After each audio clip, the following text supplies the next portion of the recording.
La ragione di questo incontro c'è stata tratta dai recenti fatti che sono successi all'interno del mercato agroalimentare di Padova,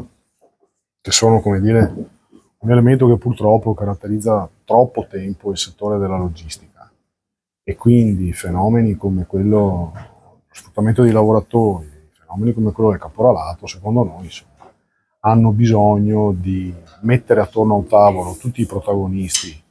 che hanno, come dire, possibilità di fare il proprio lavoro, il proprio mestiere, insomma, nella migliore maniera possibile, affinché, insomma, una volta per tutte si risolva questo tipo di situazione. Non è più tollerabile, insomma, che un settore come la logistica, che muove i volumi che muove e che occupa un numero considerevole di addetti, come in questo caso, continui ad avere queste pratiche che sono assolutamente inaccettabili. Ma le proposte che portiamo noi le caliamo nella realtà specifica in cui ci troviamo oggi. Noi pensiamo che qui vada fatta un'operazione di sistema per riorganizzare in maniera strutturale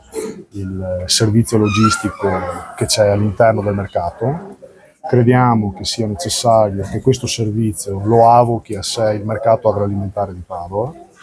Siamo convinti che sia necessaria l'adozione di un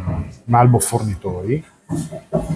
di modo tale che si possa selezionare con dei criteri oggettivi e selettivi chi ha le caratteristiche e i requisiti per poter operare. Noi, come Lega Coop, ci candidiamo a dare una mano, essendo insomma abbastanza esperti e addetti ai lavori, per poter arrivare a questo tipo di soluzione.